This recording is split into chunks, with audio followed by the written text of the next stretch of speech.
Okay, so now, it's 11:08 p.m. January the 6th. Connect the dots. I just did a connect the dots video. Well, talking about the last video I did. This is what was on the YouTube screen.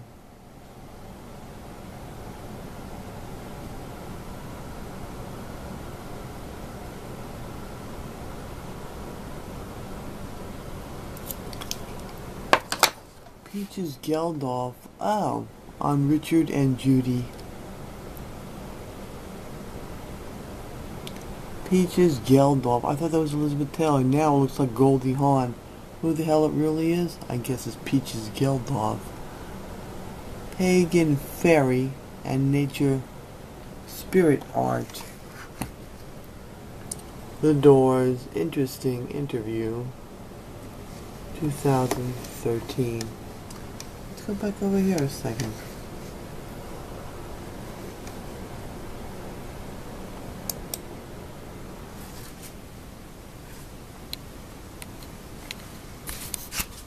Yeah. She presents TV shows and also DJs, although she's still at school and according to Sir Bob, working hard. Next week she's on TV living a very different. Daughter Peaches is fast becoming almost as well known as her dad. She writes, Bob Geldof's 17-year-old daughter Peaches is fast becoming almost as well known as her dad. She writes, she presents TV shows and also DJs, although she's still at school and according to Sir Bob, working hard. Next week she's on TV living a very different life from the glitzy party scene that she's known for. She went to live with Peaches Geldof. I don't know who that is. This is supposed to be some joke on me. Talking. Richard and Judy talking about a documentary about Muslim teenagers in Islam.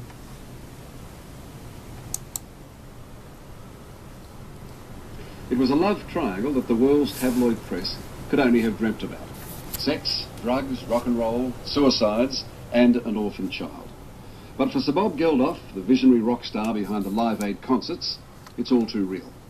When his adored wife, Paula Yates, ran off with Australian pop icon Michael Hutchence, their affair and tragic deaths left him angry, bitter, and broken. He's never spoken publicly like this, never spoken so frankly. Okay, I don't get it. So we're getting far afield. There's some inside joke there. I'm not sure what it is. Oh! And how would the night be complete without Sasha on the cable box again? Sasha! Sasha! Get down there. And you see, this is the problem. If I block this off, I can't, access the cable box with the remote. Come on, get off of there. Get off. Come on. All in the hope of seeing my passwords that I have written down here. Come on, get down here. Come on, get up. Get up, come on, let's go. Let's go now, come on.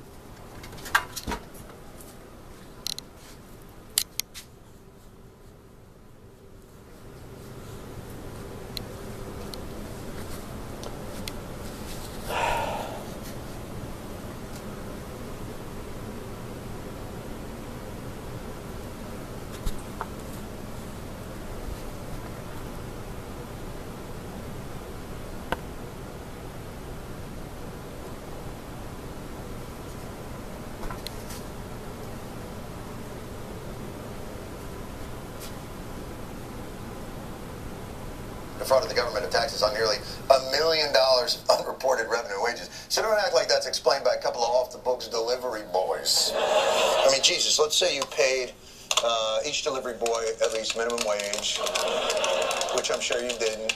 And let's say that these workers put in 40 hours a week for 4 years, and that Grimm owed the Fed, state, and city about, 16% on those salaries.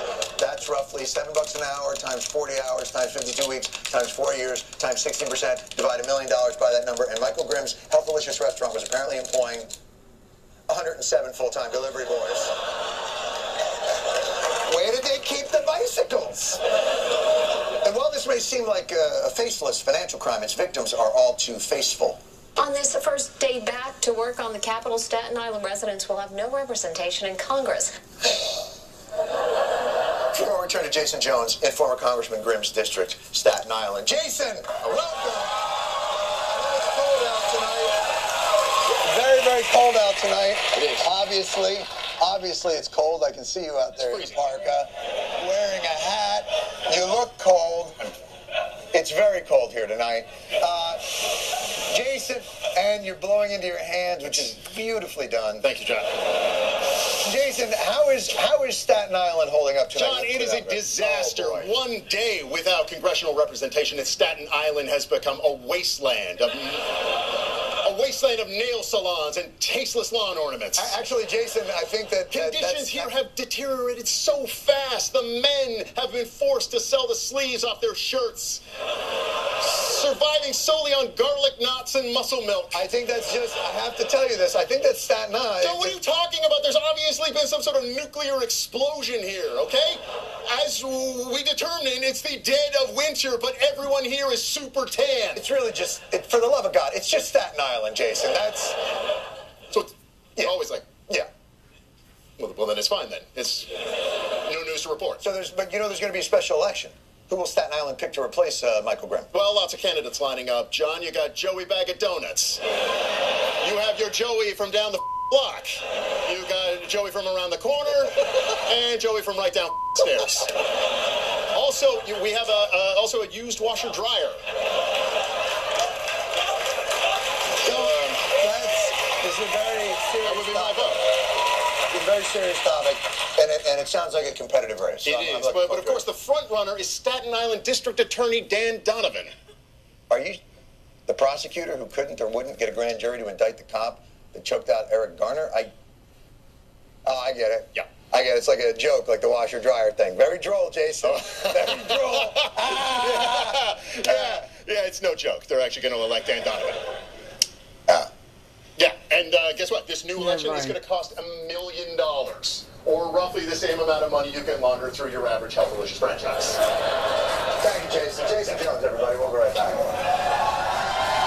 Yeah. Coming up next on At Midnight, we're spinning the internet's best hits of the 80s, 90s, and now with terrifying kids shows on YouTube and rich-ass cats on Instagram, plus a hashtag war about Hollywood's greatest enemy, books. Find out who wins the internet at midnight tonight at 11:30, right after The Daily Show. Yeah, in other words, who the hell knows? Alright. So, 8 minutes.